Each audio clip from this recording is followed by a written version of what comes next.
రాశి మిథున రాశి. ఈ రాశి వారికి కుజుడు మీ రాశిలోనే సంచారం చేస్తుండడం మూలంగా ఉత్సాహము, ధైర్యము, ఆత్మవిశ్వాసము, ఏ పని తలపెట్టినా సక్సెస్ అయ్యే అవకాశాలు, విజయం మీద ఎక్కువగా ప్రభావాన్ని చూపిస్తున్నాడు. అది అన్ని రంగాలలో ఉన్న వాళ్లకు ఇది వర్తిస్తుంది. విద్యార్థులకు, ఉద్యోగస్తులకు, వ్యాపారస్తులకు, రాజకీయ నాయకులకు, వ్యవసాయదారులకు, ఇలా ప్రతి రంగంలో ఉన్న వాళ్లకు కుజుడు చాలా అనుకూలంగా ఉన్నాడు ఈ మాసంలో. అయితే కొద్దిగా కోపం అనేది ఉండే అవకాశం ఉంటుంది.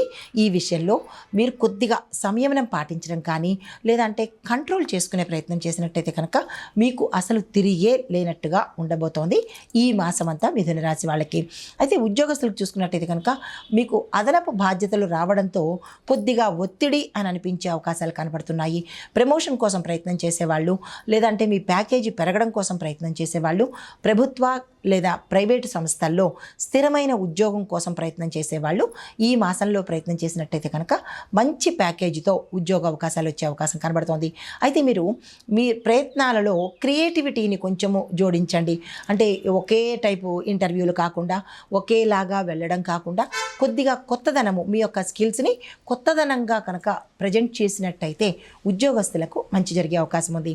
దీంతోపాటు ఐటీ రంగంలో ఉన్నవాళ్ళు తమ ప్రాజెక్టులు పూర్తి చేయడం కోసము మీ టీం లీడర్ల యొక్క లేదా మీ సహోద్యోగుల యొక్క సహాయ సహకారాలు తీసుకున్నట్టయితే కనుక ఈ మాసంలో మీరు మీ పై అధికారులతో విశేషమైన గుర్తింపుతో పాటు మీకు ఒక స్థాయిలో గౌరవం పెరిగే అవకాశాలు కనబడుతున్నాయి. కొన్ని సంస్థల్లో ఉన్నవాళ్ళు మిమ్మల్ని విదేశాలకు పంపించేందుకు కూడా ప్రయత్నాలు చేయవచ్చు. ఇంకా వ్యాపారస్తులకు చూసుకున్నట్టయితే కనుక కొత్త ఒప్పందాలు మీకు సక్సెస్ని ఇస్తాయి. పాత ఒప్పందాలలో కొద్దిగా మార్పులు చేర్పులు చేసుకునే ప్రయత్నం చేసుకోండి. మార్కెటింగ్ రంగంలో ఉన్న వాళ్లకు విశేషమైన మంచి ఫలితాలు వచ్చే అవకాశం కనబడుతుంది. రియల్ ఎస్టేటు, నిర్మాణ రంగము, ఫ్యాషన్ డిజైను, తర్వాత ఫుడ్కు సంబంధించి చిన్న చిన్న చేతి వృత్తుల వాళ్లకు ఈ మాసంలో చక్కని ఫలితాలు కనబడుతున్నాయి. దీంతో పాటు గురువు యొక్క అనుకూలంతో లాభాలు వచ్చే అవకాశం కూడా కనబడుతోంది. ఇంకా ఆర్థిక పరంగా చూసినట్టయితే కనుక కొన్ని అనవసరమైన ఖర్చులు వచ్చే అవకాశం కనబడుతోంది. ఆ ఖర్చులు అవసరమా కాదా అనేది ఆలోచన చేసి కంట్రోల్ చేసుకునే ప్రయత్నం చేయండి. కానీ రుణాల కోసం ప్రయత్నం చేసేవాళ్ళు ప్రథమార్థంలో ప్రయత్నం చేయండి. మీకు ద్వితీయార్థంలో అంటే ఎటువంటి ఇబ్బంది పెట్టకుండా శాంక్షన్ అయ్యే అవకాశాలు ఎక్కువ శాతం కనబడుతున్నాయి. అయితే మీకు వసూలు అవ్వాల్సిన బిల్లులు కానీ, వసూలు అవ్వాల్సిన ధనము కానీ మీకు 2వ వారంలో వచ్చేందుకు సూచన కనబడుతోంది. అయితే స్థిరచరాస్తుల విషయంలోనూ లేదా కోర్టుపరమైన కేసుల విషయంలోనూ మీరు ఏదైనా ప్రయత్నం చేసినట్టయితే కనుక మొదటి వారం కాకుండా 2వ వారం నుంచి ప్రయత్నం చేసినట్టయితే మీకు తొందరగానే ఫలితాలు వచ్చే అవకాశం కనబడుతోంది. ఆ దిశగా ప్రయత్నం చేసుకోండి. ఇంకా కుటుంబము, సంబంధాలు ఈ అంశంలో చూసినట్టయితే కనుక స్నేహితులతో కొద్దిగా అపార్థాలు వచ్చే అవకాశం కనబడుతోంది. ఈ అంశంలో మీరు సర్దుబాటు ధోరణితో అలాంటిది ఏదైనా తొందరపాటు పని జరిగినప్పుడు మీ అంతటా మీరే సంయమనం పాటించుకొని ఆ స్నేహాన్ని నిలబెట్టుకునే ప్రయత్నం చేయండి. లేదు అంటే కనుక శాశ్వతంగా దూరం అయ్యే అవకాశం ఉంది. ఈ విషయంలో జాగ్రత్తలు తీసుకోండి ఈ రాశిలో ఉండేవారు.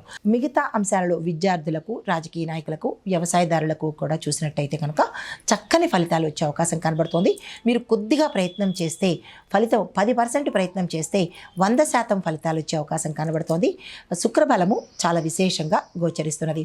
అయితే రాజకీయ నాయకులకు విశేషమైన పదవి రావడంతో పాటు అధిష్టానంలో మీ పేరుకు సంబంధించినటువంటి మంచి గౌరవ స్థానం దక్కేందుకు అవకాశాలు కనబడుతున్నాయి. అయితే ఆరోగ్యపరంగా చూసుకున్నట్టయితే కనుక ఈ మాసంలో 2వ వారం నుంచి 3వ వారము కొద్దిగా చిన్న చిన్న సమస్యలు తప్ప పెద్దగా ఎటువంటి అనారోగ్య సూచనలు అయితే కనిపించట్లేదు.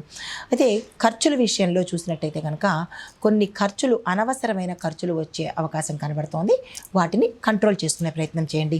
నెల చివరికి కొద్దిగా సర్దుబాటు అయ్యే అవకాశాలు కనబడుతోంది. రుణాలకు సంబంధించి కానీ, మీ చేతికి ధనం రావడం కానీ అలాంటివి జరిగే అవకాశాలు కనబడుతున్నాయి. స్నేహితులతో సత్సంబంధాలు కొంతమందికి మెరుగైనట్టయితే కనుక మరికొంతమందికి ఇబ్బందికరమైన స్నేహాలు కుదిరేందుకు అవకాశం కనబడుతోంది. అపరిచితులతో జాగ్రత్తగా ఉండే ప్రయత్నం చేసుకోండి. ఇంకా మీకు చెప్పదగినటువంటి పరిహారాలు, బుధవారం రోజు గణపతి పూజ చేసుకుని మీకు ఏ అంశంలోనైనా ఇబ్బంది కలిగిన, ఆటంకం ఉన్నా స్వామివారికి 5 గరికమాలలు సమర్పించుకుని గణపతిని ప్రార్థించినట్టయితే కనుక మంచి జరిగే అవకాశం కనబడుతోంది. అయితే మీరు ఏ పని మీదైనా బయటికి వెళ్ళేటప్పుడు ఆకుపచ్చ రంగు వస్త్రాన్ని ధరించి వెళ్ళిన వెళ్ళినట్టయితే కనుక సానుకూలమైన ఫలితాలు, కార్యసిద్ధి, కార్యజయము జరిగే అవకాశాలు కనబడుతున్నాయి. మీకు చెప్పదగినటువంటి మంత్రము ఓం బుం బుధాయ నమః అనే మంత్రము బుధగ్రహానికి సంబంధించి, ఇంకా ఓం గం గణేశాయ నమః అనే మంత్రము గణపతికి సంబంధించినటువంటి మంత్రము. దీన్ని కనుక మీరు జపించుకున్నట్టయితే ప్రతి బుధవారము సాధ్యమైతే ప్రతిరోజు జపించుకున్న మంచి ఫలితాలు పొందుతారు. అయితే మీకు కలిసి వచ్చే కలర్సు పచ్చ, ఎల్లో రంగు. సంఖ్యలు 5, 14, 23. కలిసి వచ్చే వారాలు బుధవారము. మీరు ఏ ప్రయత్నం చేసినా బుధవారం నాడు నిర్ణయాలు తీసుకున్నా, ప్రయత్నాలు చేసుకున్నా బుధవారం నాడు చేసుకున్నట్టయితే మంచి ఫలితాలు పొందేందుకు అవకాశం ఉంది. మీరు పూజించవలసిన దైవము శ్రీ గణేశుడు, అనగా గణపతిని మీరు ఎక్కువ శాతము పూజ చేయవలసిన పరిస్థితి అనమాట. ఇవి మేష ద్వాదశ రాశుల వారికి చెప్పదగినటువంటి గోచార రీత్యా ఫలితాలు, పరిహారాలు, సూచనలు. నమస్తే.